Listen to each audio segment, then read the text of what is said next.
Hey, welcome to episode number 136 of the Canadian Prepper Podcast. We're recording on November the 7th, 2021. My name's Eric. I'm the host of the show, based in Southern Ontario. I'm a hunter, albeit a poor one, target shooter, ham radio operator, and computer geek. As a first responder, I witnessed an over-reliance on emergency services during major events, and I started a small preparedness company to help people get better prepared for at least 72 hours, if not longer. My name is Ian. I live on Vancouver Island. I'm a student in preparedness and part-time hobby farmer.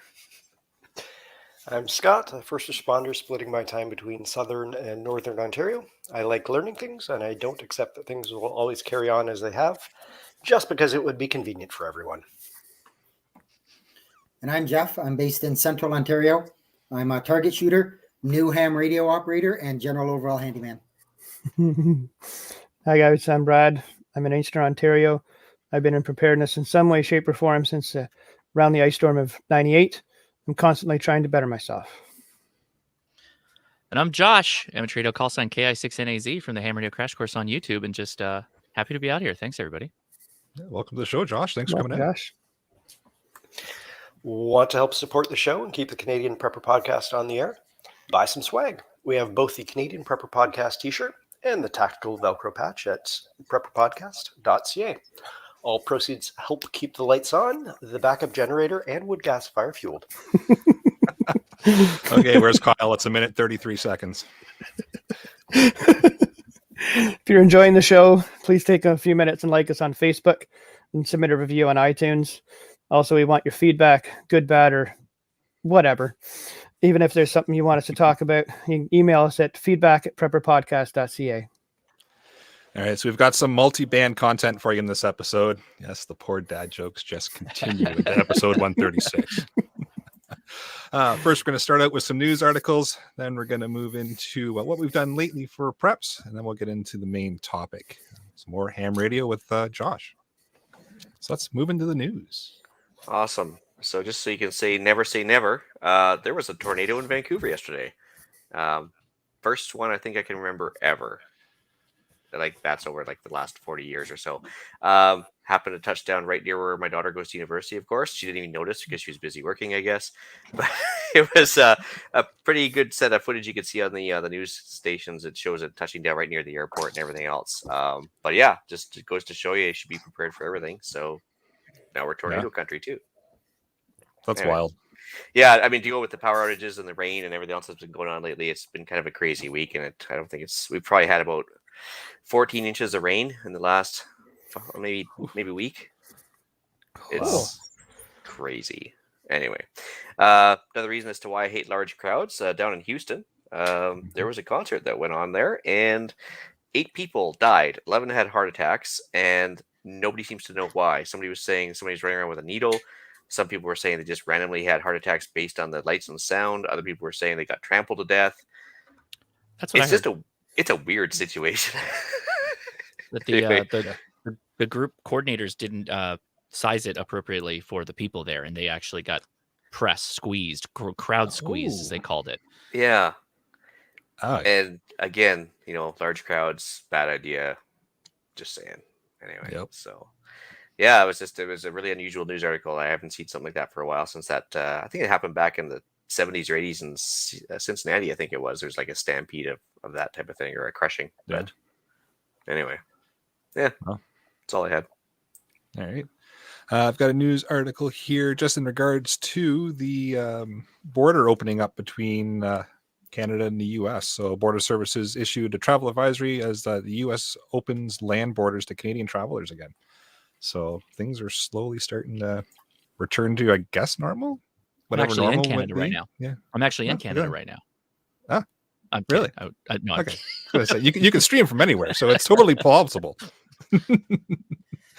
But so it's all open back up. Fully vaccinated travelers will be allowed to enter the United States for non-essential reasons, but on the way back, you still need that test. So, which is ridiculous. Whatever. So anybody who wants to go over is. for the day to shop or anything, they've got to get a test before they can come back, even though they're fully vaccinated. Well, they made it economically unfeasible to do so. So there's no more cross-border shopping for a gas station fill-up like we used to do here. Is now the test is about $200. So why would you bother? Yeah, exactly. Yeah, that's what I've got.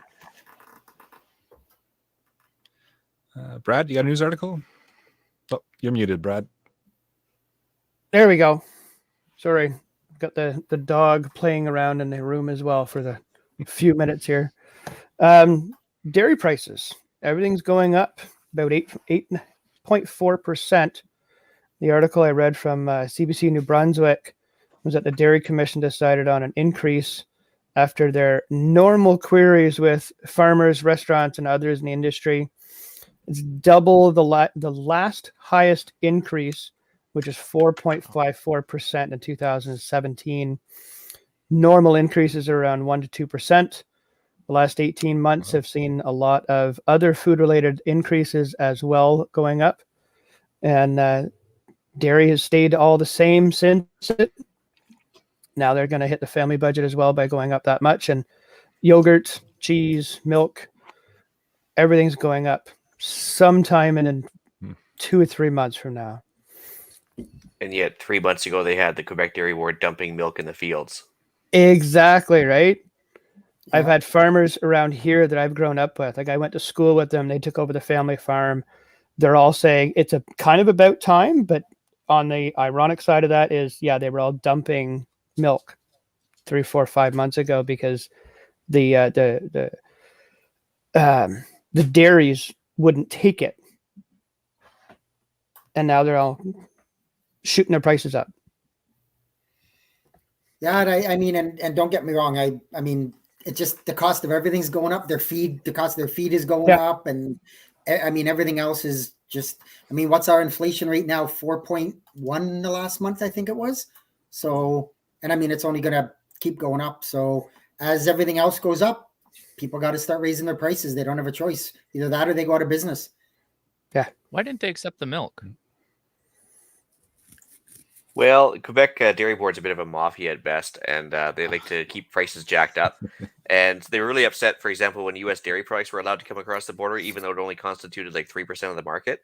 And because they like to keep everything super high. So, yeah, supply and demand, they just decided to dump a bunch of stuff off to keep the supply tight and demand high. Hmm. And if they actually let a free market happen, it would be an amazing difference in prices real fast. But of course, a lot of people in certain districts would lose their farm because they couldn't compete to start with. So that's what they're trying to prevent, right? Mm-hmm. So price controls never work. Yeah. Yep. Okay. Different podcast though. It's tomorrow night. Yep.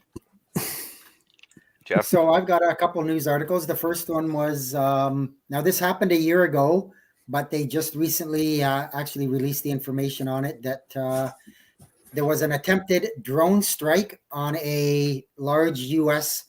Power substation. Obviously, it wasn't successful. It was somewhere in Pennsylvania, and it was actually fairly rudimentary. They just simply attached a very long conductible wire to the back of the drone, and the idea was to just fly it into the substation and just have it short out all of the wiring. For whatever reason, the drone crashed before it got there. Who knows why? But if you think about it, it kind of, you know, it's funny that they put it out there to let all the terrorists or people that want to do harm, hey, this is how you do it, because guess what? The fences don't cover the top, and I mean, wouldn't stop you from cutting a padlock anyways, but I just kind of found that interesting. But Yeah, what's not a the drone first cost time, these days, probably right? won't be the last. Yeah. Well, under the banner of asymmetric warfare, I mean, yeah, they just gave some pretty detailed instructions on how you could cheaply take out a substation with a wire and a drone. Yeah. And they also mentioned how efficient it was, or how effective it was anyway. And unfortunately, I guess these guys had never heard of rotor wash before. You know, when it swirls the cable around, it's probably just not a heavy enough cable. Yeah. But, anyway, Could be it. And my other one, just on the the worldwide instability and everything that's been going on. There was an attempted assassination on Iraq's prime minister the other day. It was unsuccessful, but had it been successful, who knows what the fallout from that would have been. Maybe anything for us, who knows, maybe not. But I mean, tensions are already at the peak there. You've got some countries that do have nuclear capabilities, and now they're trying to murder each other's prime ministers. So that can't be good then in the long term. So What could maybe go wrong? he had information leading to the arrest of Hillary Clinton, maybe. Oh boy. So here comes the sun. About a week ago, there was a massive solar flare and the corresponding coronal mass ejection. It registered as a G3 on the NOAA scales, which corresponds to like a 1 in 100-year storm. Sadly, it was cloudy around here because I was really hoping to see some impressive northern lights.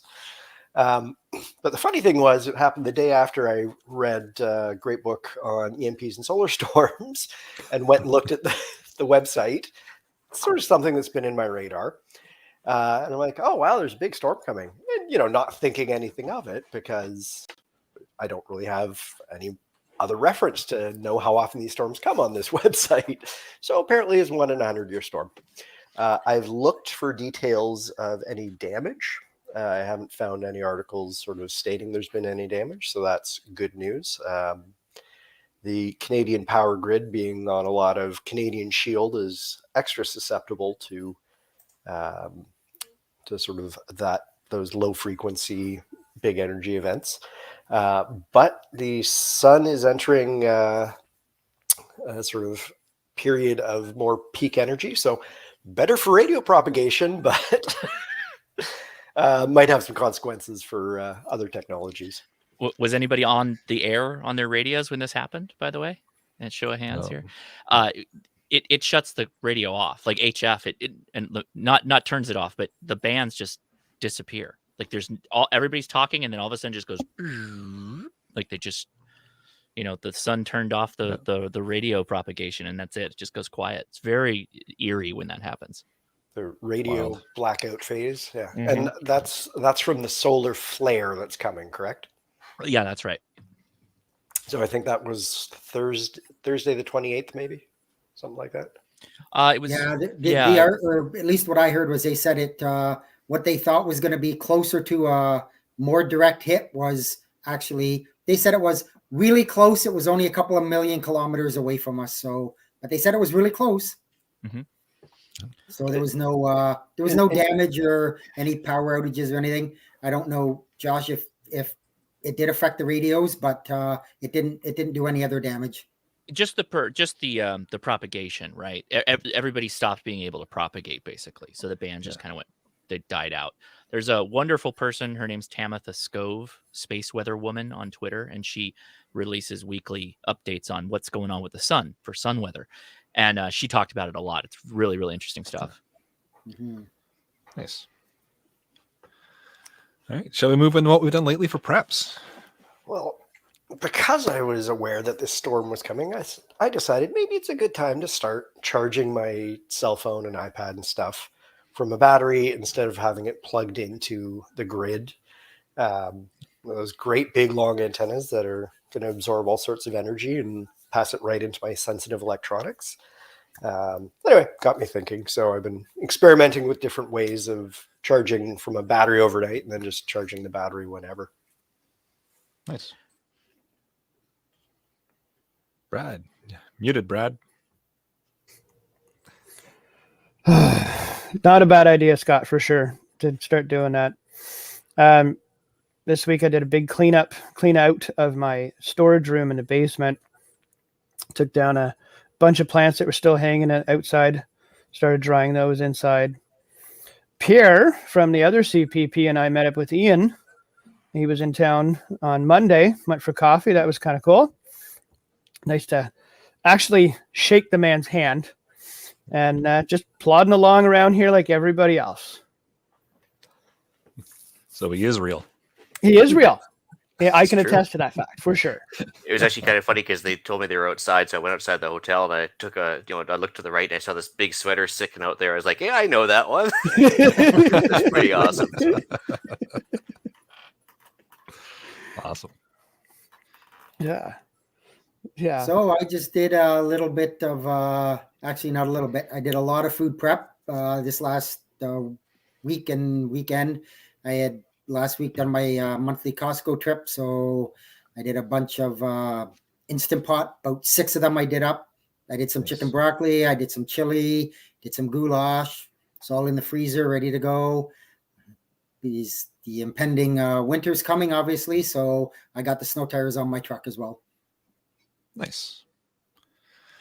All right. For myself, we ordered some antibiotics for the fish tank. So we tested Dr. Alton's theory there on the fact that they would ship them to Canada, and they will. So my fish will be well dosed as soon as I get them. Up to my ham game a little bit. So I'm going to start getting into some parks on the air. So I dusted off the Zygu X108G that has been sitting on my shelf for a couple of years. Dusted her off. She fires up and works still. So ordered up a couple of antennas. So grabbed a Hustler 20 and 40 meter and a mag mount for the truck. And I'm going to go test that out tomorrow and see how I can get some mobile HF going. And then just got out to the hunt camp. Hence my comment in the intro there, being a terrible hunter, because I hunted more beer out of the cooler than I did deer out of the forest, but nothing wrong with that. So, and then yes, this wonderful mustache that is starting. I'm back in Movember again, so growing the mustache for a good cause. So sorry, it's going to look creepy for the next couple of live streams, and if there's enough votes, maybe I'll turn the camera off so everybody keeps coming back. But it's starting to grow out. It'll be here for a month unless I lose the competition at work. Then I have to grow it out and keep it out till the end of December for family photos. Yeah. Do you guys do that Movember down in the States, Josh? do. I sometimes will trim this back, but I was already kind of long, and then we hit November, and I'm like, well, I can't trim it now. That's going to look weird. So I guess I'm just going full throttle into Movember. But yeah, I guess because I have a beard, I never did the mustache thing. But I figure I could still do the beard, right? Yeah, we'll see. I'm going to try the full face, beard, and mustache and everything and see how that goes this year. Maybe I'll look less creepy, maybe more. I don't know. We'll find out. Have you ever done it before? But, do the nope. whole grow out? I haven't done the whole grow out, so oh, cool. I might try that. We'll see. Yeah. We'll see how it goes. But the stash is at least staying for the month. Back when I was clean shaven, I tried to do it for a few days, and it I think after day 3, the wife just told me to go shave it off because it was just getting too horrible. So anyway, as for myself, naturally a range trip, I had to change out some optics, upgraded a couple, sold a couple on CGN. Shocking. And then so just a couple range trips for that. Did some armed hiking, also known as hunting. Not really trying too hard in that case as well. Got a full freezer already. Don't really need the stuff, and I'd have to do a bunch of canning then, so I just wasn't really enthused. But most importantly, I bought a bug out trailer the last couple weeks, I guess, nice. Since I've been on and off the episode. It's actually a single horse trailer, and it's actually as old as I am, I think, but it's in really good shape, and it's got a bunch of potential, I guess, for LED lighting, and it's fiberglass, relatively light, tandem wheels. But the problem is that my truck was totally unprepared for it. So I actually had to put new springs and a brake module and change out the wiring pin setup. And I spent a lot of time just changing the truck up for this trailer so I can haul around the livestock and other random stuff in case of emergency. So that's kept me busy. Like Brad mentioned, I got to meet up with Pierre and Brad in Ottawa. That was pretty awesome. And of that, but just been trying to keep dry. Dealt with the power outage that was 7 or 8 hours long, I think. And then I think we had another one that was like 2 hours in the middle of the night, but it's pretty minor. Other than that, it's just been heavy rain. So that's pretty much it. Well, I did some kind of normal stuff. I went to Aldi and stocked up a little bit extra cans like we normally do. We've got a can rotation system. Picked up some extra stuff. And what my wife did, which I highly recommend anybody think about this. If you normally wait till the middle of this month or next month before you buy any gifts that may be coming around this time of year, this season, maybe do that now. We actually kind of wrapped up all of our shopping for the holiday season last month because shipping times are outrageous. We don't even know that we're going to get some of the stuff we ordered. And then I picked up some ammo. So, 9mm 7.62x39. So just the normal stuff. That sounds normal, at least around here. All right. With that, how about we get into the main topic of the show? So if you hadn't guessed already, we're talking ham radio. So I wanted to, and we've got Josh here from the Ham Radio Crash Course, and I figured we'd start things out just touching on the differences between the American licensing system and the Canadian licensing system, because we get a lot of listeners from the States. Obviously, we're in Canada, so there are some differences in the licensing and what's required and the different levels that gain you different access to things. In Canada, just to touch on the basics, we've got the basic operator, which is a 100-question test. And if you get 80% or higher, you get basic with honors. Basically, honors gives you access to HF, which is a nice little bonus. If you don't hit that 80%, you can obviously retest until you do hit that 80%, and then you can get your honors. So there's no limit on going back to retest. And then, of course, depending on your examiner, depends on the cost that they want to charge you to do the test, so they can recoup their cost, but it's not going to be anything overly extensive cost-wise. And then our second level is the advanced, which is a 50-question multiple choice test. And that just gives you a little bit more power to transmit with and the ability to build your own equipment and maintain a repeater system. So if you're in a club that has a repeater, that allows you to go and actually work on that repeater and maintain and be a repeater keeper. So it's kind of handy to have if you're going to get involved in your club and help out locally.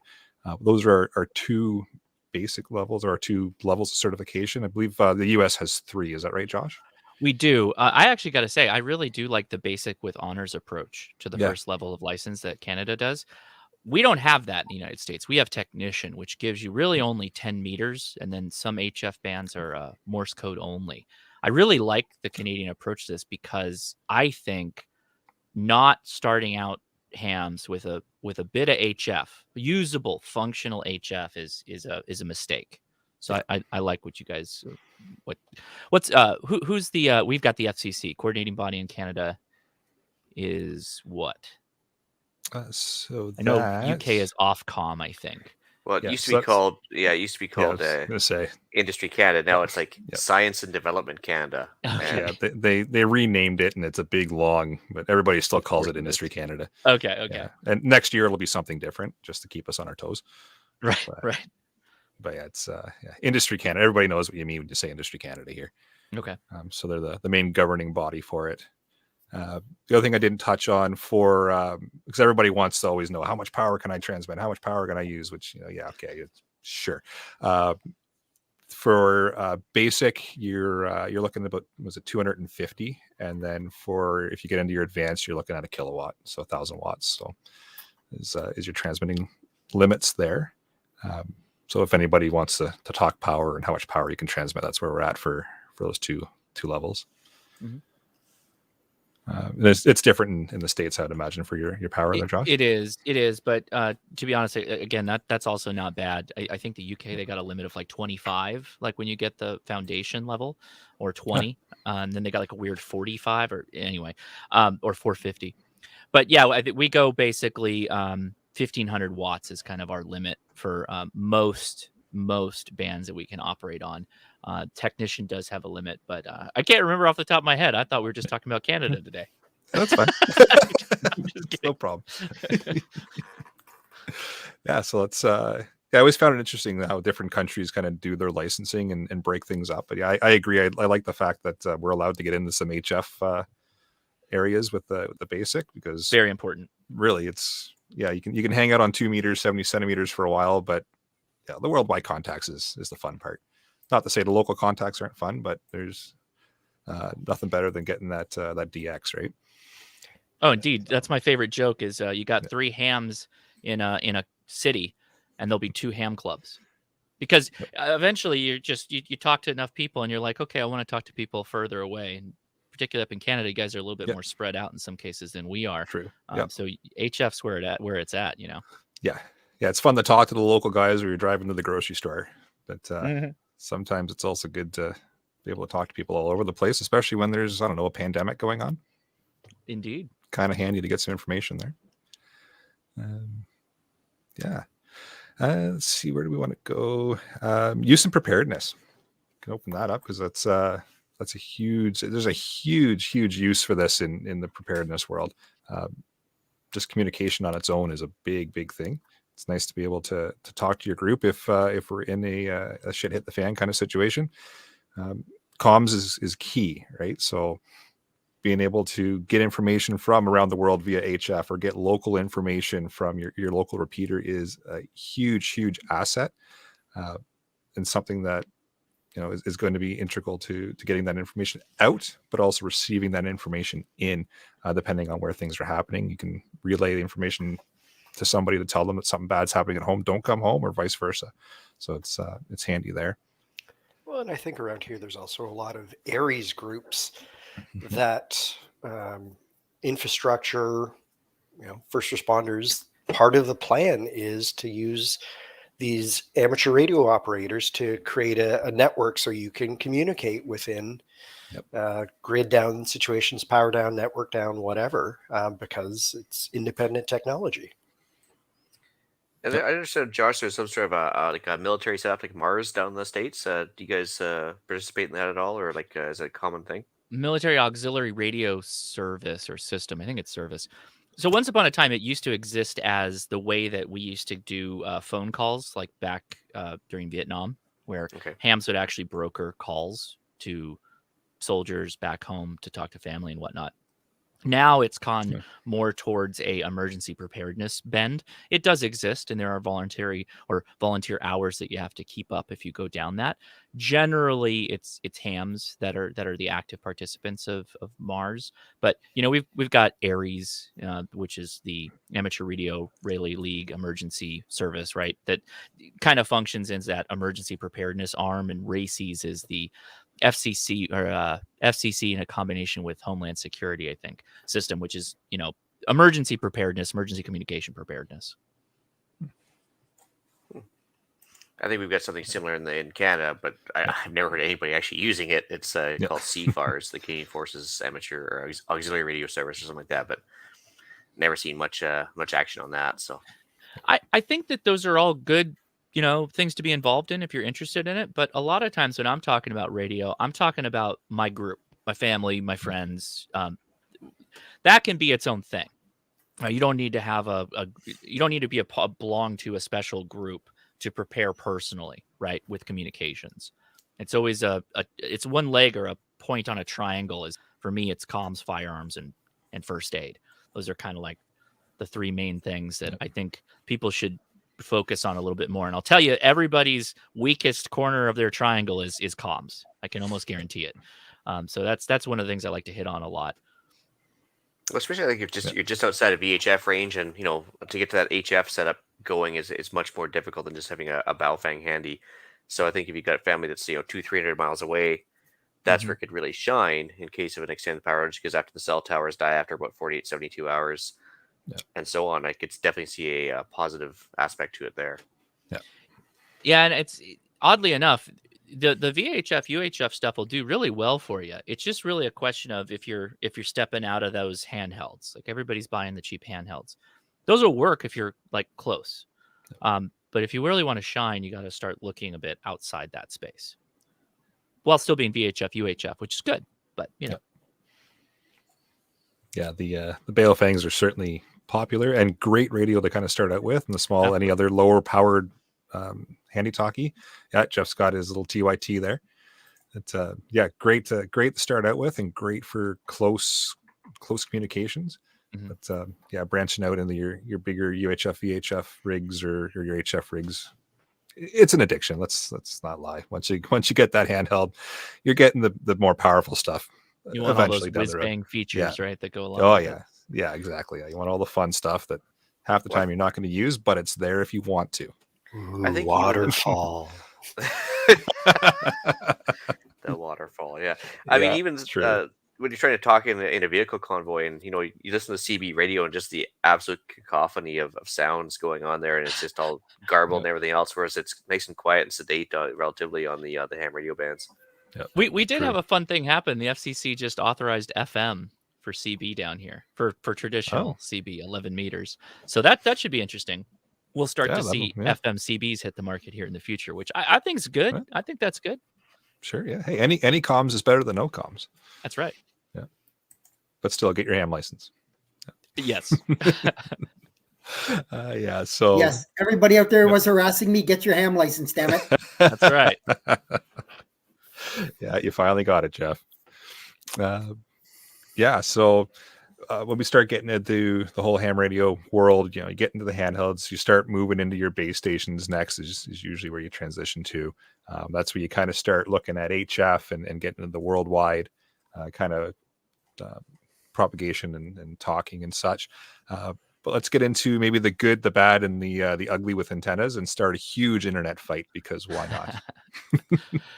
I mean, we can just go down the list from where you started. You went like handheld, base station. I would argue if you're VHF, UHF, a mobile radio kind of would qualify as a base station. Yeah, 50 watts. I would agree. Yep. Yeah. So a lot of times handheld radios, those antennas are not good, right? If you're thinking the bands of operation are 2 meters and 70 centimeters, well, you're not running, a 1 meter stick of wire sticking up there. You've got a little stubby thing. So that means that there's probably some kind of coil or something in there that's allowing it to make your radio happy, or think the radio's happy to allow you to transmit. There are good ones, but you generally almost always have to upgrade the antenna that comes with your Baofangs or whatever radio you're buying. Even the $500 handhelds, those antennas are not great. We generally upgrade them. Yep. Oh, it's the first thing I did when I got the Baofeng, is put a Nagoya antenna on it, and then put the counterpoise on it to make it actually happen. And that's a real thing. People ask me that all the time. They're like, hey, is that tiger tail or that rat tail or whatever people are calling it on the internet now? Hey, is that a real thing? Yeah, it's a real thing. It totally is. It'll help you. Yeah, and then once you spiral off of the handhelds and you get into your base stations, one tends to pop up in your shack, one will pop up, or maybe even two in your vehicle. Yep. And they just slowly start to show up all over the place. But the antenna is key. That's something not to cheap out on. That and the coax, right? Oh, indeed, definitely. Yeah. And if you're higher frequency, which VHF, UHF is higher frequency stuff, that's actually where the coax is oftentimes more important. So good coax is really important there. For everybody that's thinking about getting a mobile radio or anything like that, like something you put in a car, you can set that up at home, right? You can buy a little power supply or just run off of a battery. And if you want to do something for an antenna to use with your mobile radio for 50 watts output, most handhelds are 5 watts, right? 50 watts, way bigger. Take a mag mount for a car, throw it on the back of a cookie sheet, and put that up on something in your home. And there you go. It's not the most perfect solution, but it'll work. Or if you got a filing cabinet, boom, mag mount right on top, and you can get going with that. Yeah, that's exactly how I kind of started out. I had a little, it was a TYT TH9800 and a mag mount with an antenna on it. Yep, it's out in the back deck. Put it out. I didn't have it on the cookie sheet. I just put it on the deck, just something to hold the antenna up. And away I went. And then the addiction started. And now there's antennas on the chimney and there's coax everywhere. Well, look at that antenna farm you got behind you right there. Right? And then this antenna farm here behind. It's not not a green screen at all. That's the backyard. That's what it looks like. Yeah, looks a direct camera out the window. Yeah, that's right. Yeah, but between the mustache and the antenna farm, your wife is very understanding. Yeah. But yeah, it's all about just getting on the air, and you're not going to have a big elaborate setup right off the go, because just starting to learn and figure things out. Which kind of brings me to my favorite question, and I believe it's yours too, Josh, is why the heck do I need a license? I'll just transmit when shit hits the fan. It's not. I got flack for this, and I'm not throwing shade, and I can talk about this because this is a preparedness channel and podcast. I have said in the past that I can probably get someone shooting a firearm faster than I can get someone effectively using a radio. Now, that doesn't mean necessarily in a high tense self-defense situation, but actually battery of arms use a firearm. I think I could get them on that a lot faster than I could tell them, go program this Baofeng, and here's how to do it. Right. Yep. There is it's not the same, process as the fine motor skills of using a firearm to the somewhat mental thing that you got to do with the radio. But you don't just walk out there and go, well, power grid's down. It could have been an EMP. I guess I should pull out that instruction manual and start reading up on how to use this Baofeng. it doesn't work that way. You can't just walk into an emergency situation and go, well, I'm really glad I bought that Baofeng and it's been sitting unused on a shelf for the last 6 months, uncharged. It never opened it. I'll just figure out how to use it and let's go. So I love this question because, yes, you absolutely could get on the radio and be like, help, I need help. But likely the only thing you're doing is, one, not be successful, and two, you're crowding up the usable frequencies for the people that actually know how to use it in some cases. Yep. So generally, why we say become licensed to get to know the radio is so that when you need to depend on it, you'll have that built-in muscle memory for how to use it, right? From the knowledge you've picked up on the way. Yeah. Then you'll know what frequencies are often used and what ones aren't. And if you're in that emergency situation where you're just trying to get help, you want the frequency where you're most likely going to get somebody. And the only way you're going to figure that out is by actually transmitting and talking to people on those frequencies. So it goes back to what we've been saying for all 136 episodes. Practice, know how to use your gear, and the only way you can do that with ham radio is, well, without breaking the law anyways, is to have your license and transmit, right? Well, I can't imagine having a mutual assistance group, like 6-8 guys, all with matching radios, none of them programmed with chirp, and having to hand program them after the shit hits the fan. Trying to match up frequencies and and CTCSS codes and everything else. And it's just, why would you, like, I guess for time saving is alone, you'd want to get that done ahead of time. At least know how to do it too. Right. Oh yeah. But, you just put on your plate carrier and you got your load bearing harness all kitted out, and you're like, oh, what's the PL tone again? What repeater are we going to be using? And the you're all high speed, low drag. What antenna am I supposed to use for this thing? And the radio's on my back, and I can't even reach it right now. Right. It's it's Evan's in the chat, and he says it's just like a firearm. It's of no use without practice. It's true. It's not the same type of, again, the muscle memory and the hard skill set practice you need to fire a firearm correctly and accurately. But there is a lot of pre-work you got to do, homework, if you will. And the only way to really progress down that road is to get licensed and to work with people that know how to do it.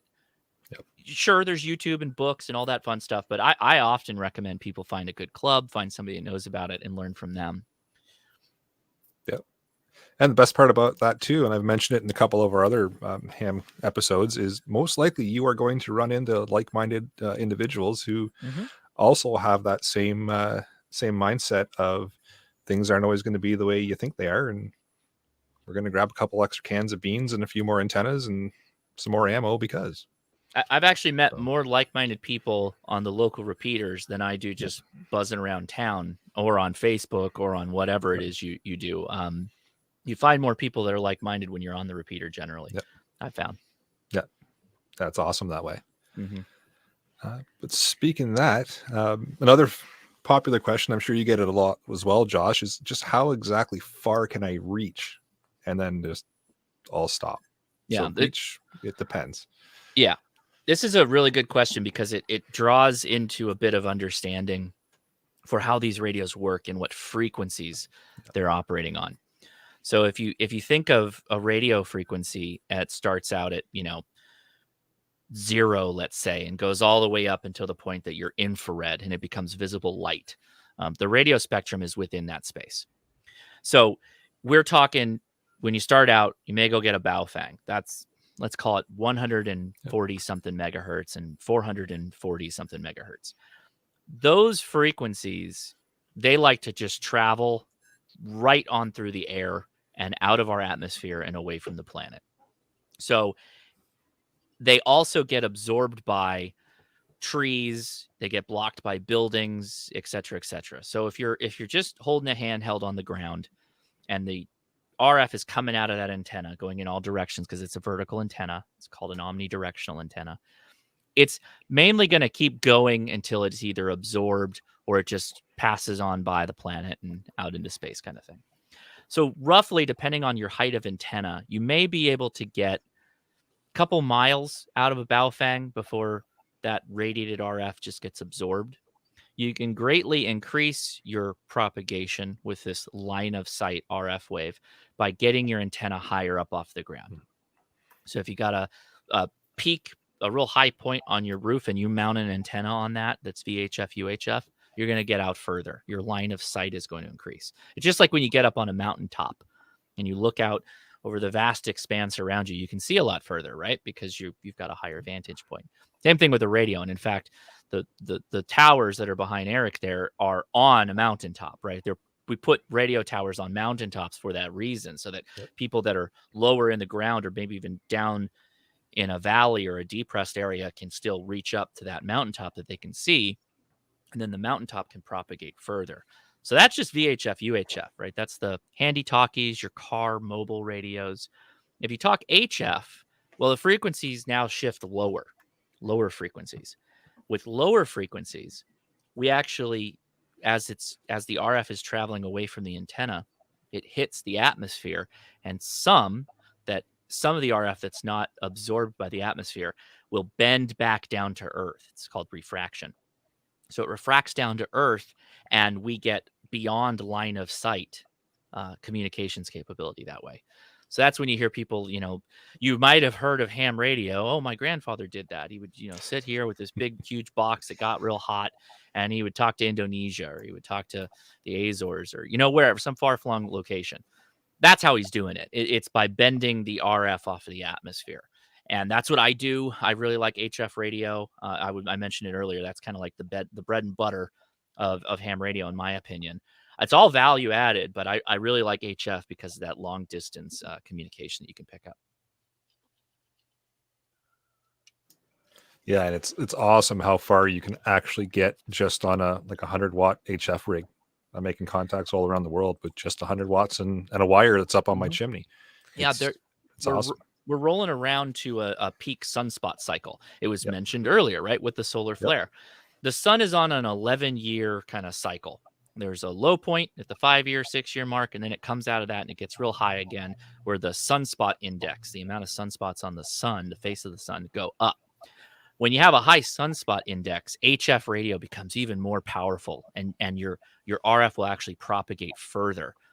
I've not experienced this, but there are people who they'll transmit from their radio, talking to somebody or saying, hey, I'm out here, who wants to talk? And within a little bit of time, they'll hear themselves get picked up by the radio, because it's gone full circle around the planet and actually comes back into their receiver, and they can hear themselves. It's rare, but it's a real thing, and that's possible because of the sun. Oh, new goal to add to the list. Right? Yeah. Making contact with yourself. Yeah. Actually, I guess how do you log that? Yeah. Or send yourself a card, naturally. Just a quick question, Josh. On that note, I guess basically with your proclivity for HF there, I mean, somebody gets freshly licensed, and we're assuming Canada, they get like a basic with honors, and they have the ability to go straight to HF. Mm-hmm. Would you still recommend going, trying HF first, or just sticking with a simpler VHF, UHF to get kind of your toe in the water and then go to HF afterwards? I mean, the answer that I like to give, so I can weasel out of it, is, hey, do both. Why not? But everybody's got budgets, right? So generally, if you're in a sparse location, right, you're in an area where there's not a lot of people and maybe there's not a lot of repeaters. So you're going to have to do some work in this, right? You're going to have to look up online what repeaters you have in your area. And repeaters are, again, like the towers on Eric's image, they're up on mountaintops, or at least they are down here. And those repeaters are what we use to get further out on our VHF handy talkies and UHF handy talkies. But if you got none of those in your area and you pull up whatever organization is running ham radio in your country, and you don't see a lot of hams in your area, then having a line of sight communication to them may be of little value, because who are you going to talk to? If you pull up that website and say, oh, we got 3 people that are licensed within a 25-mile radius around you, it's like, well, who am I really talking to? I've got an option of 2 people. But if you go on HF, then you're going into the States, you're going over into the UK, you're getting over into Asia with a what's the first level power output? 200 watts, you said? 250. Yep. 250. Yeah, you'll have no problem with that. And most people use 100-watt radios for a base station. So it's really a question of know where you live, know what it is you're going to be doing, and know who it is you're communicating with or planning to communicate with. That's kind of the best answer, I think. Yeah. That's fair. I don't And want it's to all- interrupt, guys, but I think Chris W. is in some distress. We're seeing some Morse code there. Samuel Morse taught me this originally. Oh, yes, It might be carbon Yeah. monoxide poisoning. It's hard to say. Oh, That's right. oh, there it is. There it is. 45 minutes, 3 seconds. We didn't want Alan to feel left out. No. And you know what? That's a we'll dive into the esoteric a little bit. Morse code is a fantastic mode for preparedness, to be honest, because if and I'll this is get a little into the weeds a little bit. The mode that we use to talk on the radio most often is called single sideband, or even FM for that matter. The bandwidth, the information that RF that you're putting out has a very wide bandwidth for all this human intricacies of my voice. If we took away the character of my voice, you barely understand me. But Morse code is a dit or a daw, right? It's beep, beep. That's it, right? Well, that means you can crunch that bandwidth down to a point where it's really tiny. And then even your super low power radio is more efficiently exchanging that information than if I were using my 100-watt base station on voice, right? So Morse code, or what we call CW, continuous wave is the mode generally that you use, is fantastic because it doesn't require a computer. It doesn't require a microphone. It's just literally a stick with a contact to close a circuit. And that's how you do Morse code, right? You can make it out of almost anything. It just takes people knowing it because it's like learning a second language, but it's still an incredibly powerful tool. Oh yeah, I'm trying to learn it myself, and it's no longer a requirement for licensing here. You still can do it, and you can get it added to your license if you want. Yeah. But nothing says you can't transmit it if you haven't done that test. You still can. But it's fantastic. Something to know for sure. And like you said, it takes next to nothing to get out, and it can make a big long distance. And if it's you're good thinking to know. If you're thinking in preparedness terms, off-grid living, that kind of thing, you're going to be more efficient with your power utilization if you use Morse code, because That's a for good point. every amp hour of power you're going to use to run your base station at 100 watts doing single sideband, you can probably get away with using 10 watts on a Morse code radio, maybe even less. So the density of power you must pack in batteries goes down, meaning your backpack portable. The solar panel you need to replenish that battery also scales down. So you don't need to carry such a big outfit when you're hiking, or if you're going car portable and you got a family full of food and kids and everything, dogs and everything else. Being able to go scale that back a little bit is kind of food for thought, and why you may be interested in that. It's one of the last bastions of ham radio and preparedness. I haven't been able to crack that nut yet to incentivize preppers to get into Morse code, because I think it's there. I think we're close. We just need to push them a little more to get people more excited about it. I think you just have to couch it the right way. Like, if you think about it, I'm sure the American regs say the same thing, but we're not allowed to use any codes that aren't publicly known. Well, that is a publicly known code. You're allowed to use it. Right. But just like a stick shift is an anti-theft device for millennials, I'm pretty sure that Morse code would be an unbreakable code to millennials. So, that's an interesting way to look at it. And it's, you're not wrong, because it's also, if you're not really looking for it, your radio, you could figure out how to pull it up and maybe record it and get it in front of somebody who knows it. But that seems like a whole lot of work, with all the message was, hey, I'm over here now. That's where we're going to be at. And that, again, SHTF, nobody's going to care if you send it encoded messages or not. And so that could be a quick little boom, boom, boom, and you're off and away, and you're back to doing what you're doing. I like the push as well. I think it's worth pushing it in the preparedness community, and people start learning it, because it's just another tool in the toolbox, right? That's right. At the same time, I'm a strong advocate for digital modes, because, again, you set a computer up with a radio, and you kind of just let them sit there, and you can come back to it. You got other things to do. You're preparing camp. You're doing who knows what. You come back to it, and you're like, oh, I got some messages. This is a person I was waiting to catch up with. You don't have to be the radio guy, right? You can have inexpensive devices like Raspberry Pis and cheap computers that will interface with your radios. And you can do a lot with that. And again, it's all preparedness minded. It's all something that we should consider, depending on how geeky and nerdy you want to go down the rabbit hole for all this stuff, I guess. I was just going to say WinLink. Yeah. That's what we talked about last night on my live Fantastic, stream yep. was WinLink, and oh man, Yep. that's the new hotness, because now you're interoperating with what we like to call the normies or the muggles, right? The people that aren't hams. So you can email Yep. anybody at that point, right? But you're interoperable. You can be 100% off grid. You pull your little radio out. You got your Raspberry Pi. You plop down next to it, or I've got a tiny laptop I like to use, and then boom, you get all your emails out. You pull the emails in, and then you're off. You'll deal with it, when you get to where you're going. Yeah, that was awesome. I watched that live stream, and yeah, I'm gonna be playing around with that now. Another thing I got to goof around with and spend some money on, but that's okay. I'm telling you, you can do most of it. You can do most of it on the cheap now. It used to be Yep. that's the best for everybody that's hearing about ham radio the first time listening to me or knew about it. You get to break all your standard assumptions in that this is going to cost you a ton of money. It's still not Yep. cheap. I'll Yeah. admit it's still not cheap, but everything's gotten cheaper with the just influx of great technology we have. What's a Raspberry Pi? $45, $50? Sure, you got to learn Linux. That's Yeah. that's where the cost Well, savings is. You got to learn Linux. Yeah. But with that, you get like full computer control of your radio. And some of these radios, what'd you say you have, Eric, that you run for POTA? So I've got little X108G, the Zygu. Yeah, what was that, like Those little $400, $300? It was about $500 to bring it. Like that's shipped here to the door. Oh, So, okay. That might be why. I think it's a little cheaper down south, but there are a number of radios that kind of exist in that $500, $600 space where you're like, man, that seems like a lot of money. And then you say, well, yeah, but I can talk to Asia with Yeah. this. Look I can at talk everything to I can Europe do. with this without a service. Yep. It's from my antenna to their antenna.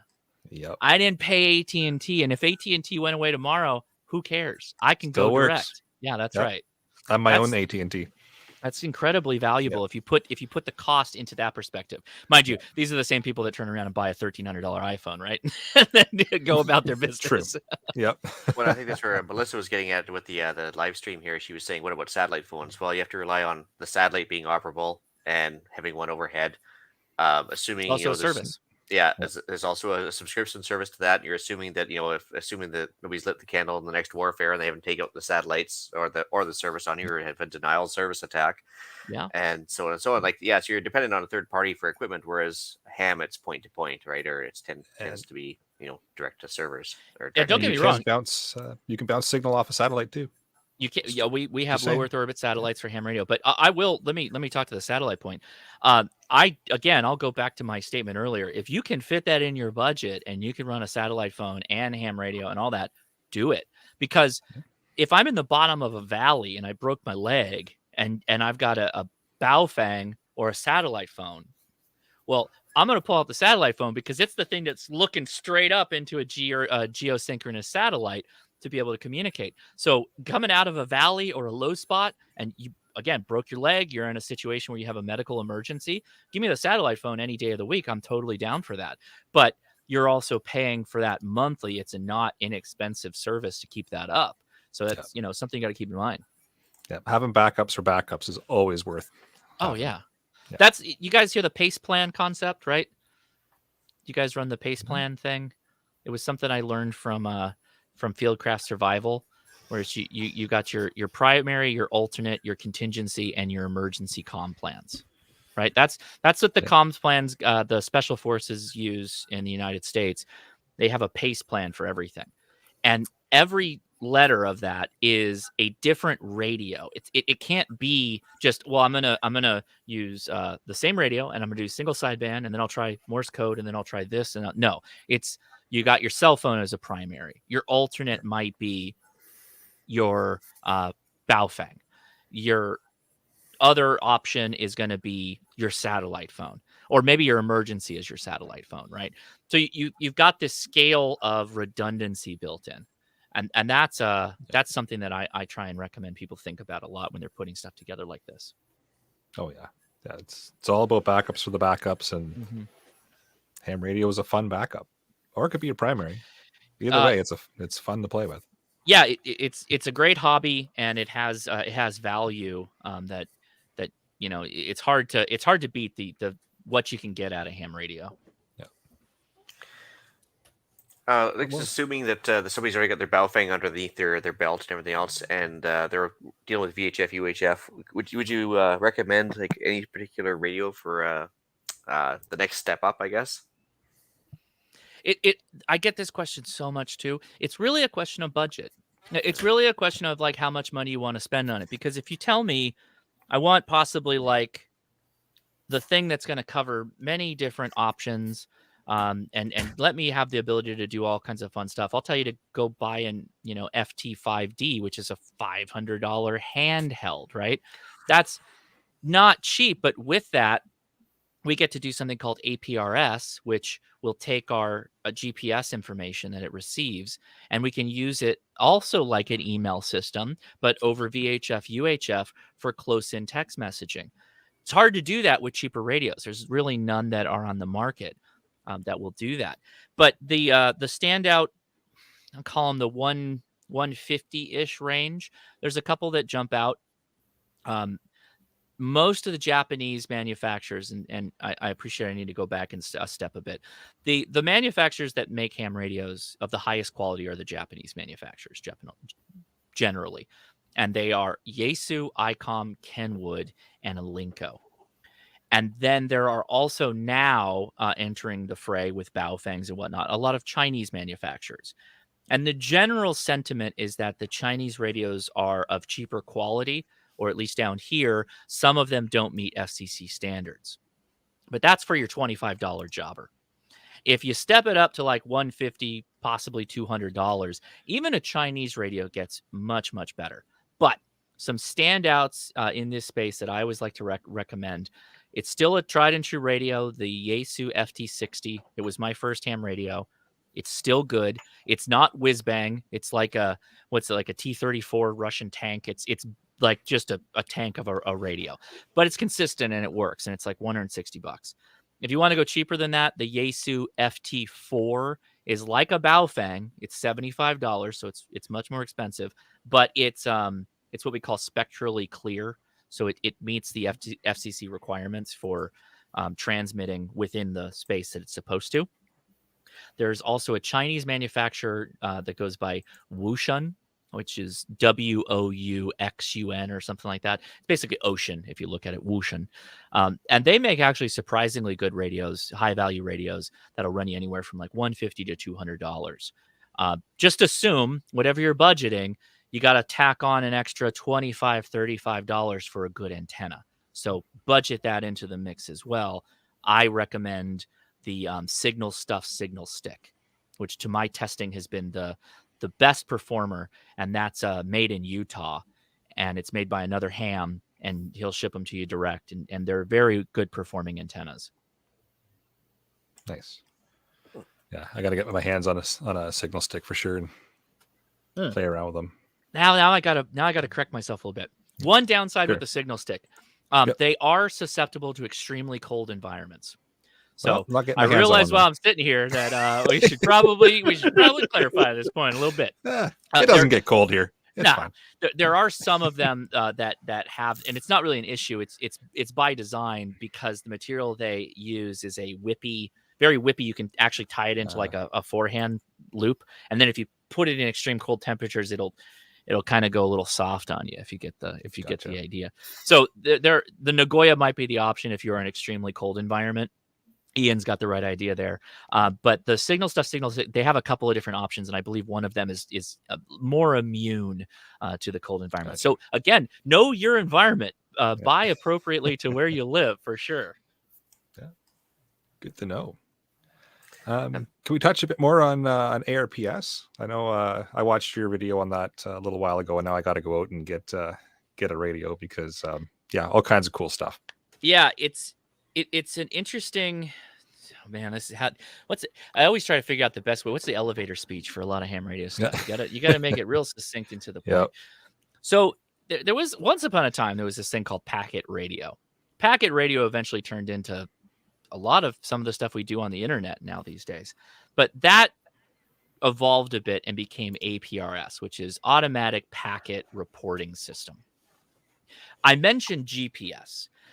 Some people don't like that because they will say, why would I want to beacon out my position in a bad situation? Well, the good news is that's not its primary function. That's not why you're using this. You could if you want. If you had a unit of people, a group of people, and you wanted to stay close comms with each other, that would be a fantastic thing to use.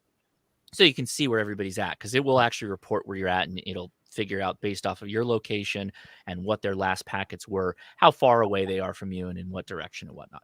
That's just one aspect of it. With APRS, because we can transmit text messages, and we can just go one-to-one. Boom, I can send you a text message. You can get it. You can fire one back to me real easy.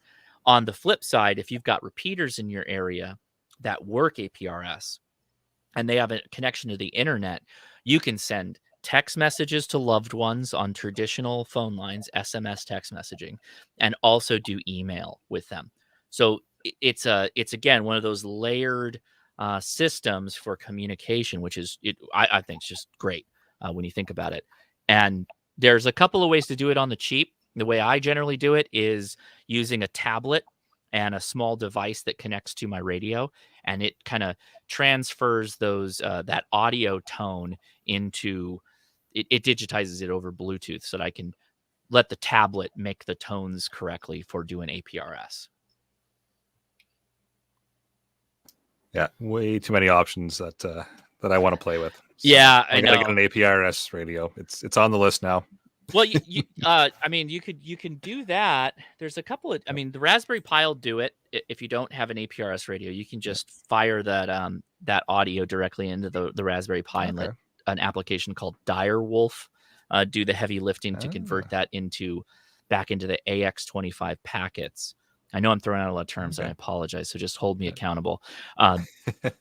But you can also use just like I have a tablet that I bought from Walmart for $100, and I interface it with a little dongle, and the dongle basically connects to my radio, and that's what brokers that communication. So I can use a Baofeng. I can use a Baofeng with this little dongle, which is it's $100, so it's not cheap. But it Bluetooths the tablet, and then it'll do APRS. That's basically what it'll do.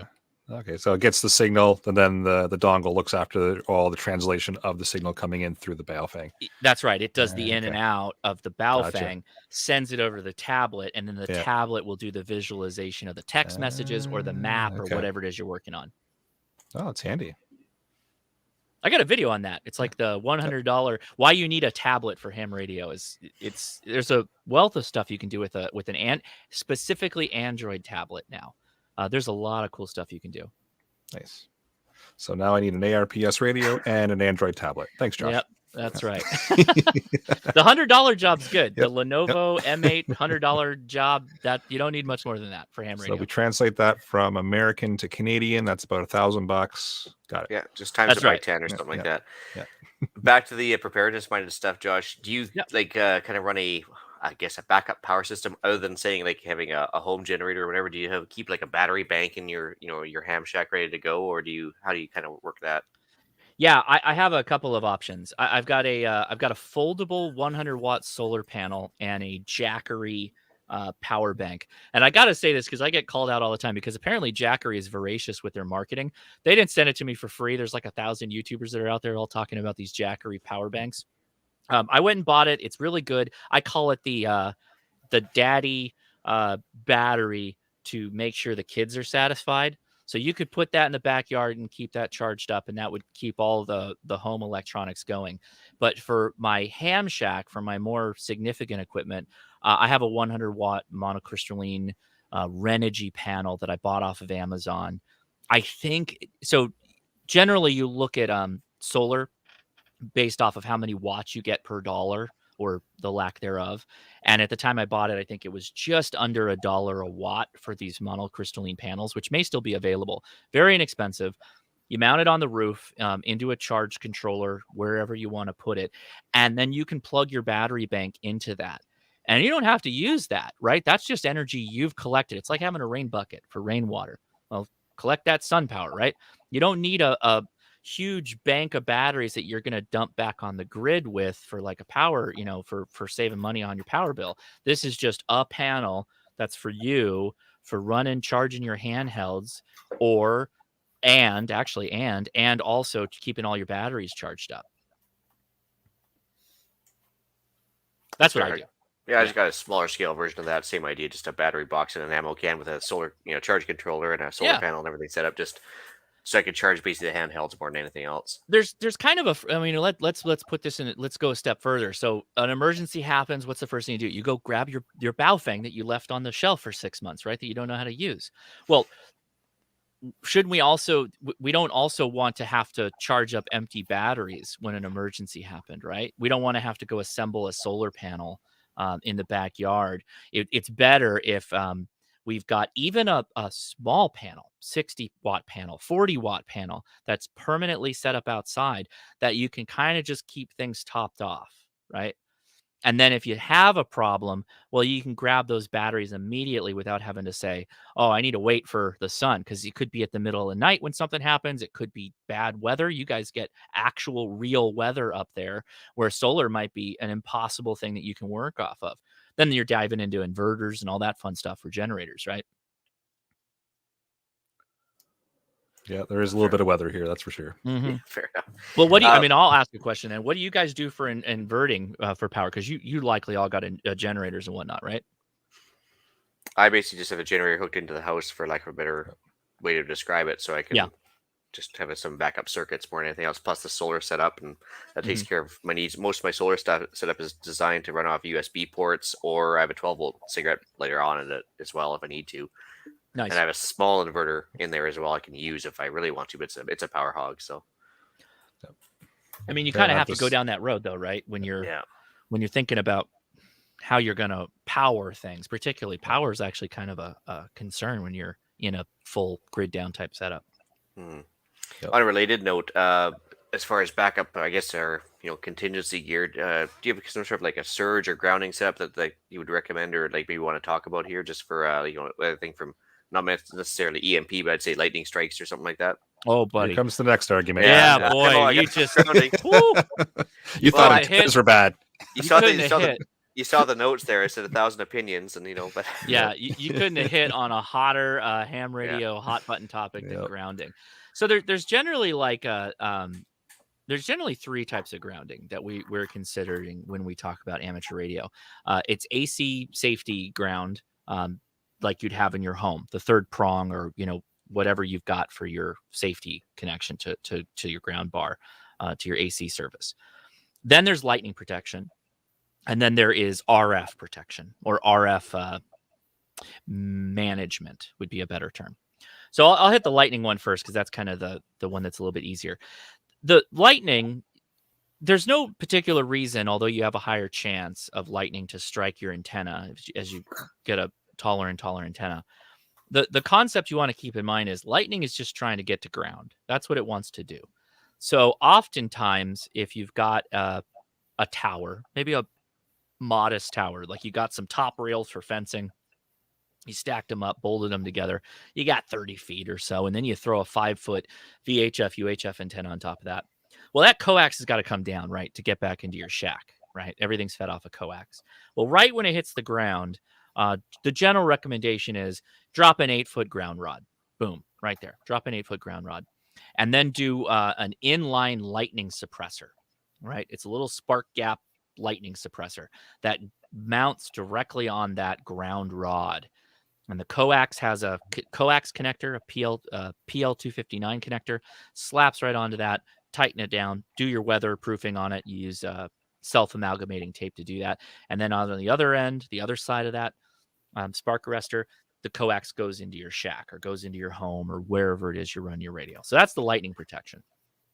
For the AC protection, you generally want to make sure that whatever you're using to power your radio gets back to the AC ground, right? So if you've got your service panel for your home, there's a ground connection there. There's likely a ground rod probably down on the ground just south of the panel there. You want to try and get tapped into that for your radio, particularly the power supply. You may be using AC to give you the DC power to run your radio. That's generally the best advice. And then for the RF maintenance or the RF protection, if I'm talking to you on a computer, I'm looking at a camera, and right underneath it is my radio. These things are all in close proximity to each other. All electronics gives off RFI, radio frequency interference. If it's drawn power, it's creating an electromagnetic field around itself. Well, the goal that we're always trying to maintain is that no one of those devices exists on a different ground potential than the radio that has an antenna attached to it. So you get them all equalized. And the way you do that is what we call bonding. The simplest way to bond is you take a scrap piece of copper plumbing, hammer it flat, tack it on the back of your desk, bolt it in there, or use screws, use wood screws. I don't care at this point.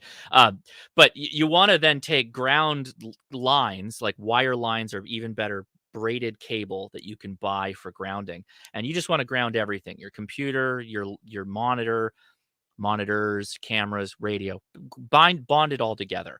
And then that will make it so that you get the best possible receive audio quality on the radio. If we're in a grid down situation, you may not be running a computer at all. You're only going to be running the radio and everything else is going to be shut off. Then you got no problem. But if you're just going to be getting your ham radio license, learning about radio, then you should start thinking about that. And you'll know if you need it, because you'll have the noise on your radio will be really, really high, and signals that you should be able to hear people talking, they'll be really faint into the noise, and you won't be able to make contact with people. And that will show up on VHF, UHF, as well as on your base station radios. I know I hit you with a lot. That's a big topic. Grounding is a big can of worms. I think I have like 4 or 5 videos that are just on different aspects of that topic, because it's such a rabbit hole. Well, they always say this: you get 4 hams talking about it, you get at least 5 opinions. But oh yeah, it's if not more. But I guess the problem is, more from a preparedness aspect. Of the catastrophic damage from surges of any type is more what I was worried about than anything else. Yeah, that's why I hit those first 2. So the AC, you got to do the AC ground. Because this is less of a problem with more modern radios, but there are some cases where if you had an old 2-prong radio with 2-prong power and you flip the plug over, you'd actually energize the case of the radio, and if you touched it, you'd shock yourself. Not much of a problem these days, but that's something to consider. So generally, if you're running off of batteries, or you're running off of solar, or you're doing something like that, then you can forego a bit of grounding. The lightning protection is, you got to do that. I think that at some point, if you're putting up a rail or you're putting up a small tower, you got to consider that. That's not a ton of money to smack in a ground rod. And those lightning arresters are inexpensive too. Yeah. So going back to what Eric was saying earlier, and it's all antenna and it's all feed line. That's where you got to spend your money. That's where you get the best bang for your buck. Yep. So the lightning protection is part of that, right? And the grounding. Absolutely. Yeah. I think the crimpers to make your own PL259 as well is probably a little helpful more than anything else, because trying to buy individually measured pieces of wire, it's going to be a little tougher. Well, I'm in the right place, because I definitely listen to this show, and I know you guys like hand tools. So join Ham Radio, because we got more hand tools than anything you could ever want to imagine. I'm looking at 3 crimpers right here. I could go grab them for you to show you. There's a real advantage too. That's a really good point, Ian, that cutting your coax to length appropriate is a lot cheaper. So if you go buy a big spool of coax, it's a lot cheaper to cut your own and crimp on connectors and do the work there than go to, whatever online store, DX Engineering, Gigaparts, Ham Radio Outlet, whatever, and buy pre-cut stuff. It's always going to be way more expensive if you do it that way. And it's 10 times easier to run without the ends on it. So. Yes, 100%. 100%. Well, and not having too much of it either, having excess antenna cable, because you bought a 50-foot length, you only needed a 20-foot length, and wondering why your decibel loss is huge, right? Yep, that's particularly important with VHF, UHF, 100%. Yep. You were talking about just general RF interference.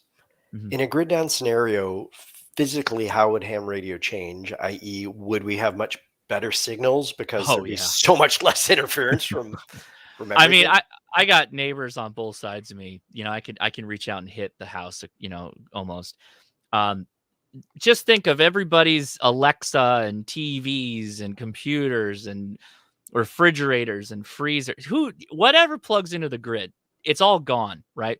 I've whenever the power goes out, this is another fun guilty pleasure hams do, is we all run to our ham shack, we grab our batteries, we turn our radios on, and we start making as many contacts as we can, because our nose floor goes to zero. Like, it's almost to the point that it doesn't even look like your radio's turned on.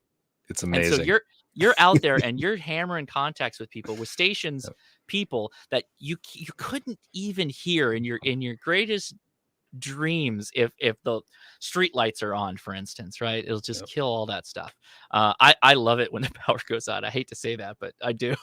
It's like stargazing from a city, right? Same idea. Yep. Lights go out. Great point. Yeah, all the guys, it's me running to the shack to grab the batteries, and it's all my buddies with the telescopes going to the front yard to start looking at Jupiter. Yeah, it is a fun time. It's you get to test out some preps and you get to fire up the radio. Oh yeah. Boy, that's a really good point too, is lighting. If you're going down that road, have a consideration for good sustainable lighting, like little lanterns that you can run off of or charge off of your solar panels. If you're going to do something that's more persistent, right? You got a panel, it has a charge controller. Have something like lighting attached. Have good headlamps, because I'm in a shack, right? If there's no lighting in here, I'm in the dark. So I've got rechargeables that are right here that I can grab, and I can start playing radio. Nice. That's awesome. All of the different interesting side things, the APRS, the SSTV decoders, all that kind of stuff. Which are the ones you see as being most useful in a grid down scenario? And which of your videos would you recommend kind of leading into those projects? That's a good question too. I just did a video on, so this goes back to everybody. Let's go from the beginner standpoint and work our ways up. So for the beginners, I did a video. This is for you right now. Don't wait for a grid down situation. I did a video called Baofeng, Noob to Experienced, or Zero to Hero. I forget what I made the title, and it literally takes you through how to use the Baofeng from the 0 point level up to actually programming the thing and being able to use it. And I did it in about an hour, which I got to say, that's good for me. That's about as best I've ever done. So I would recommend people go listen to that to get started. But then if you're asking, what do I think is going to be the most used in a disaster situation? Well, we're still in VHF town. I think all emergencies are local, particularly when the grid's down, when first responders are taxed, when you have a difficulty in even getting supplies you need. Most people are going to be coordinating at the local level. And if you couple that with cell phones not working, you're going to have to rely on close-in comms, and VHF simplex, which for Canada and the United States is 146.520 megahertz. That is the frequency you should have programmed on your radio when you don't know what's going on, or you're in an emergency situation and you think it's some kind of, maybe not long-term, but just something going on, an emergency maybe that's happened. Turn that frequency on, start listening. You should definitely have a standard receiver, just a AM FM radio. If you want one of those emergency jobbers, Cato makes a good radio. They're made in California, and they do solar panel and they're hand crank, and they'll do AM FM, which I think is something you should be monitoring too. And also hand crank for, just keeping it going if you want to do it that way. As far as going further down that line, if you're a little more experienced with ham radio, you should definitely get into HF, because you can be talking to people outside of an emergency area, outside of an infected area, or whatever's going on. Affected, not infected. We didn't say zombie apocalypse, so I'm going with affected. In that case, you can be talking with people that may be just outside the impacted area that you're in, see how things are going there, get a kind of lay of the land. But also, then you can do things like WinLink, and you can do things like get emails out to friends and family that are outside, let people know you're okay. It's really going to depend. If we were in a situation where cell phones were down and the internet wasn't working at my home and in my town, well, it's possible I could fire off an email using APRS with my VHF UHF radio. And because that's like maybe a repeater a county over. Maybe they got internet. I'll try it. Boom. There you go. If we're worse off than that, then now I'm trying to make these WinLink contacts with HF radio, where I'm doing, 400 miles to get to the nearest node that can pick me up for doing this email. In that case, that's going to be a lot more important, particularly if I need to get some message out. So it's really going to depend. It's really hypothetical on the scenario that we'd be painting. I like the grid down scenario because that has very wide-reaching potentials for if it's prolonged.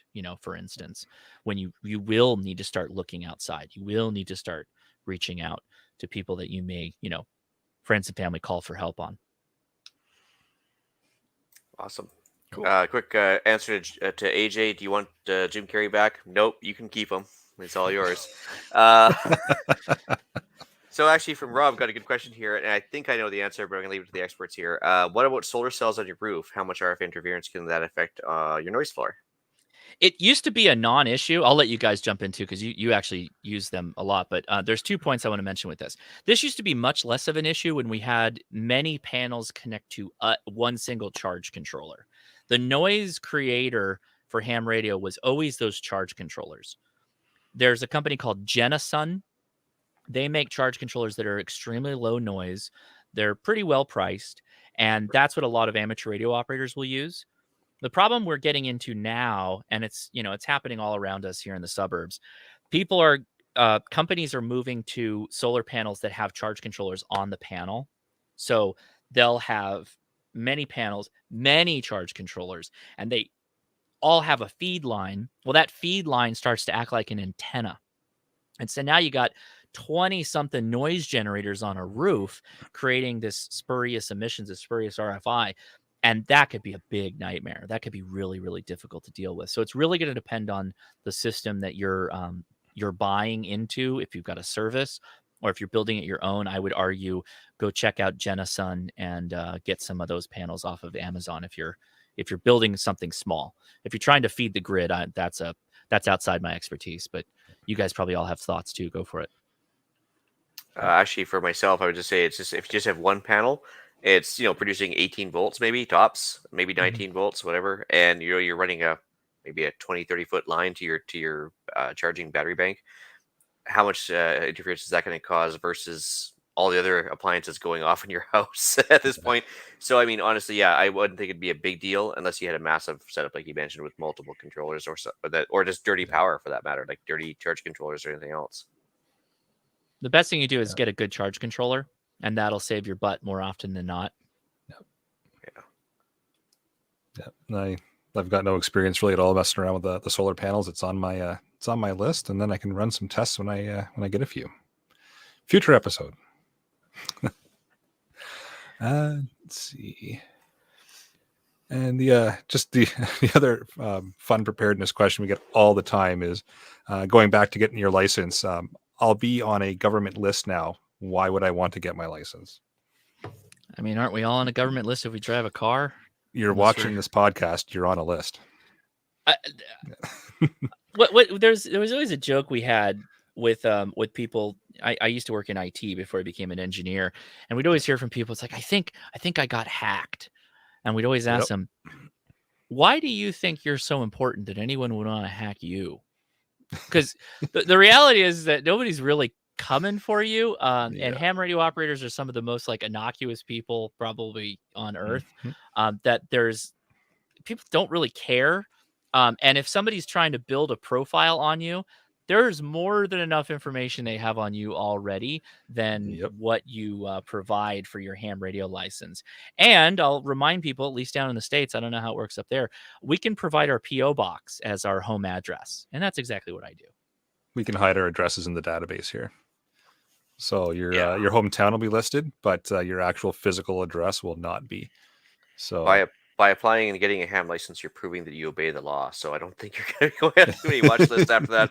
And by the same token, though, up in Canada here, as soon as you get a firearms license, you're on a list and you're getting daily criminal background checks. So I think that ship has sailed. So yeah, most people already have a dossier of information that, by the way, that we self-provided by creating Google accounts, Facebook accounts, and every other voluntary means of information that we provided. And all of that information is more interesting to government types, nefarious people types, than what you would put in your ham radio application. 100%. But that's such a popular question in the preparedness is. community. Anytime you start talking ham radio, whoa, it's a list. Well, you're already on I the got list. news for you, buddy. Yeah. Ship sailed. Just get your name on another one. Carry on. And really, if you're not on a watch list, you're not trying hard enough. I do believe that's a Yep. quote from right. another podcast. So Yep. Yeah, That's I'm expecting my monthly order of saltpeter any minute now. I'm kidding. I'm kidding.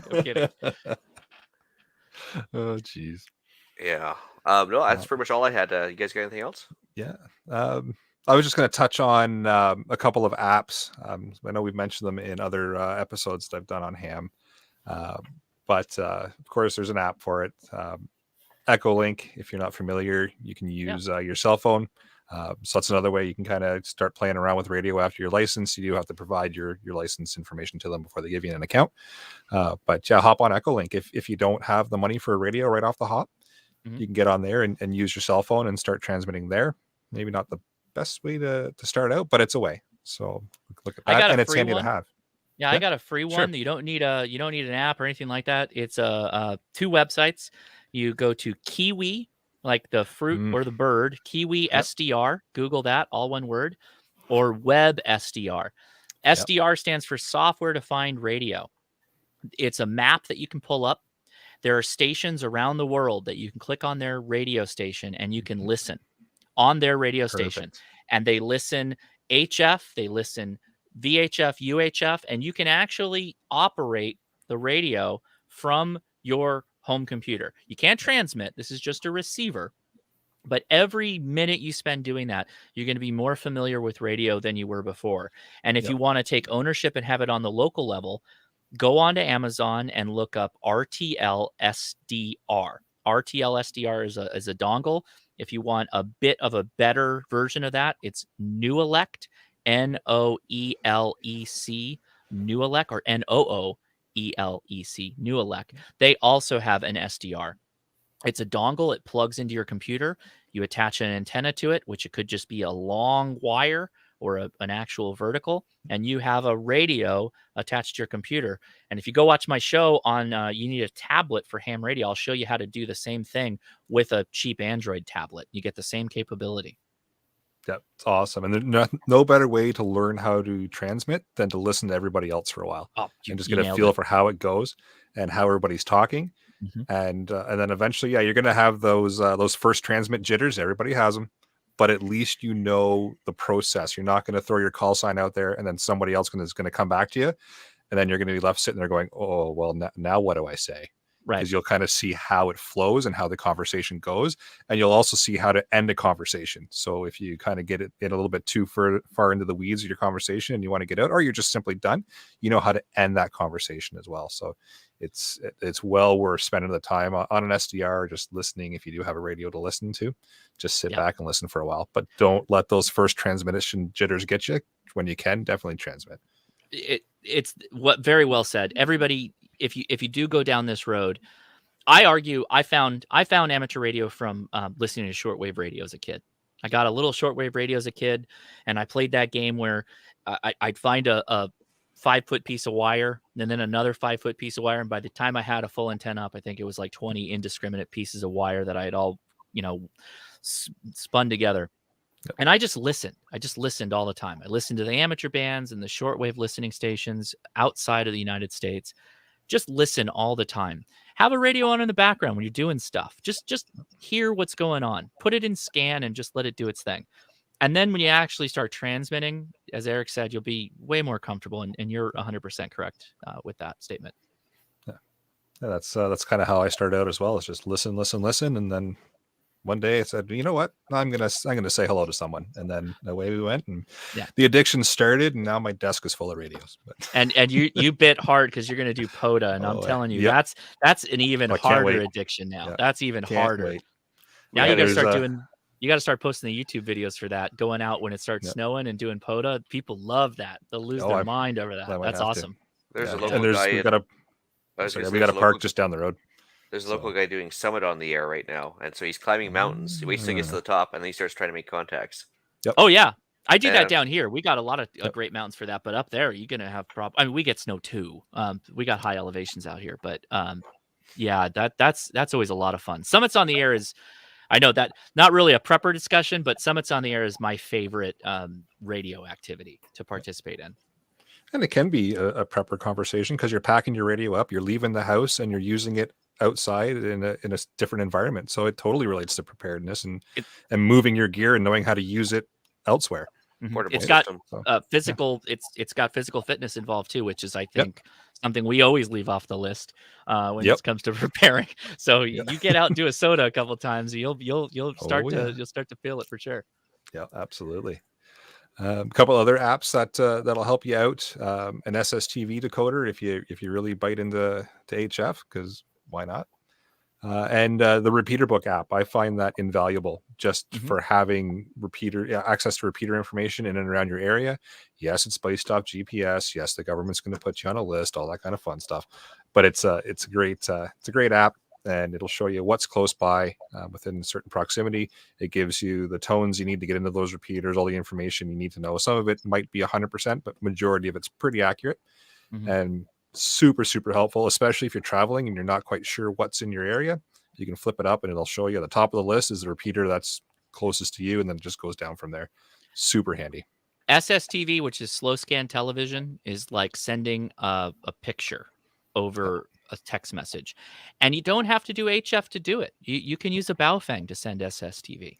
So don't you just use your cell phone or that Android tablet I mentioned, and you can send SSTV over your Baofeng if you wanted to. Which, hey, medical professionals, you're out in the field, right? Somebody's out in the field, and how do you get grid down situation, no internet? You get bit by a snake.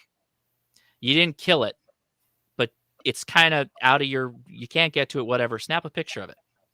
Send the picture ahead of time or send it out to somebody and potentially have access to anti-venom or whatever. That was the example I came up with. It's not the best example, but that's a usable example for why you might want to send a picture in an emergency situation.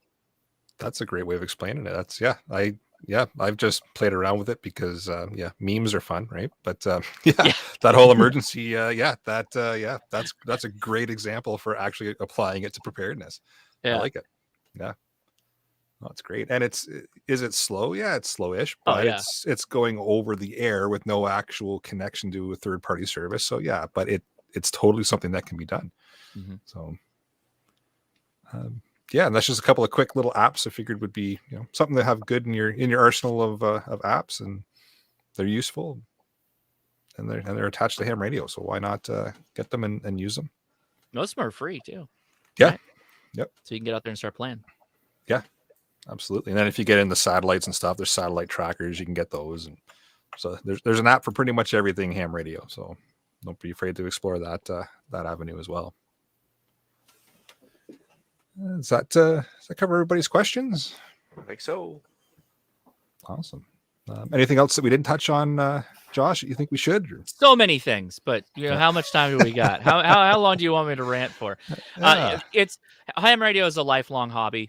It's a hobby within hobbies, and it's not a sprint. It's a marathon. So if you're listening to this and you're like, oh my God, I got to go, take your time, budget, lay out a plan, what you want to do with radio.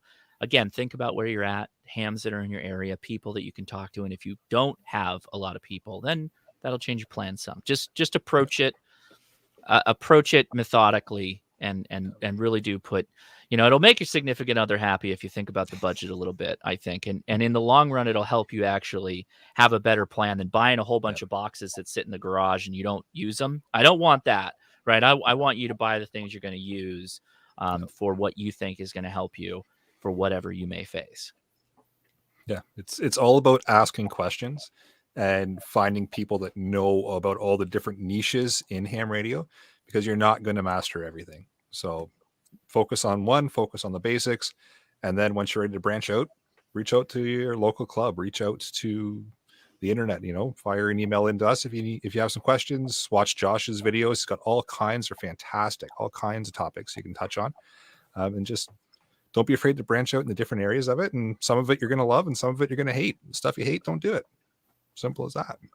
But yeah, there's all kinds of different facets in ham radio you can get into, and like Josh said, it's a lifelong endeavor, and why not put it in as part of your preparedness plan, but at the same time make it a hobby to keep your brain more thinking and have some fun while you're at it, because it will definitely get your brain cells going.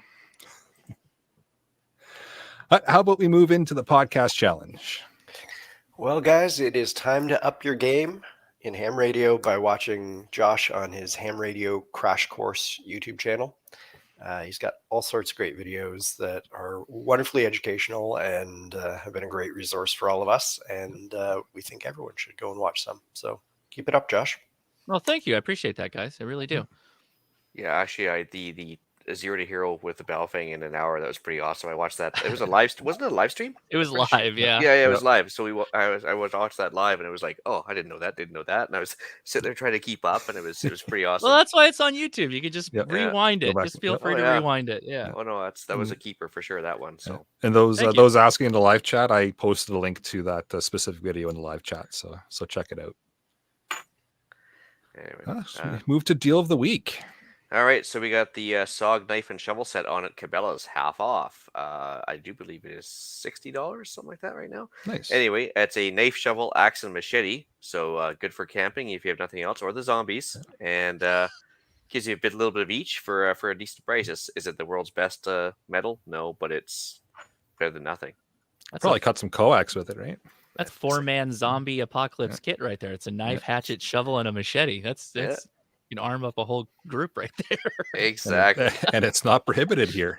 Not There yet. you go. Look at that. Give it time. Yep. All right, let's move into some shout outs. So All just right. quick shout out to Josh for coming out and spending your time with us.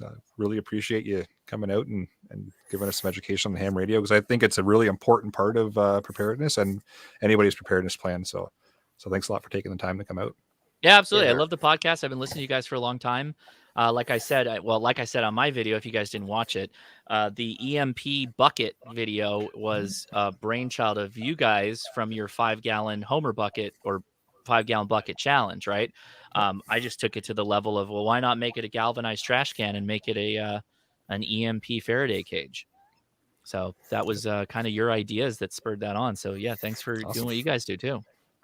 Awesome. I got one for Pierre and Brad, just for driving up to see me on relatively short notice. That was pretty awesome, and it's nice to kind of like make connections across the country. So yeah, go for the nationwide mag. Pretty awesome.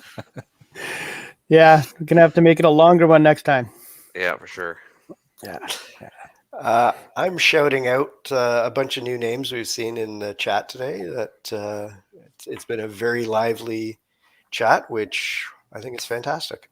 So thank you guys for popping your 2 cents in. We appreciate it. It's been quite funny to watch all the comments go up. Yeah. A shout out to Off the Wall Customizing. Pierre and Melissa, you guys are awesome. They've made Ian's sweater, and they made my Wicked t-shirt. That's cool. Nice. Nice. Had some comments about the way my facial hair looks in the chat last weekend, and Melissa and Pierre are good friends, and they threw this t-shirt for me together real quick. Said, I have to wear it tonight. Okay, I'll wear it tonight. So thanks, guys. Awesome. All right. With that, I will bring episode number 136 of the Canadian Prepper Podcast to an end. You can find the podcast on iTunes, Podbean, Spotify, or of course your favorite podcast app. Please help us out. Submit a review. It does help other people find us. You're muted, Brad. All night that's been doing that. We record these shows live on Facebook and YouTube. If you want an early peek at the show, please subscribe to the YouTube channel, Canadian Prepper Podcast, and click on the notifications tabs. This gives you alerts when we're going live, and you can contact me at monkman038@gmail.com.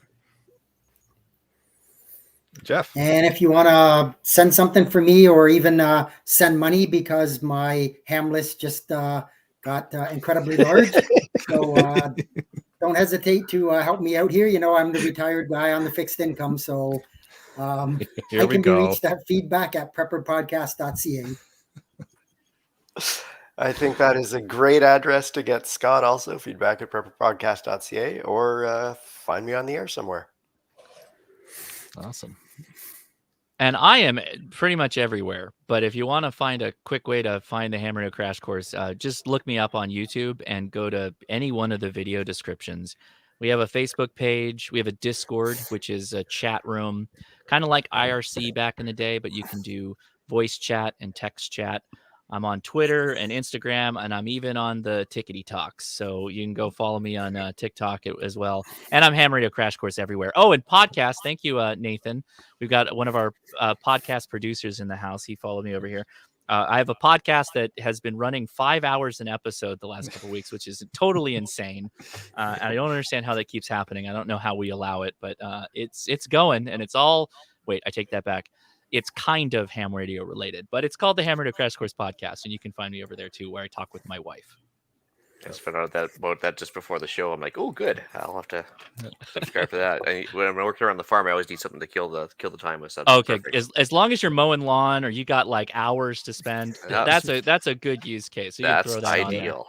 Sitting in a deer blind, maybe. Exactly. There you go. There you go. What kind of a hunter would do that? Really, seriously. Oh, not this guy. No. Yeah. All right, well, you can reach Ian directly by emailing me at theislandrepeat@gmail.com. And you can also find me on Canadian Patriot Podcast on iTunes and YouTube. We record Monday evenings at 9 p.m. Eastern. And you can also find me in the Discord group for both CPPs. Email us if you want an invite. There you can find us discussing why government waste in society triggers my need to build backup comms. And I put the link for Discord in the live chat here for our Discord. So I'll toss it back in here in a second. But if you want to get a hold of me, you can get me at rapidsurvival.com. You can also email me at feedback@prepperpodcast.ca. So thanks for joining us this evening. Until next time, be prepared, stay safe, And keep learning.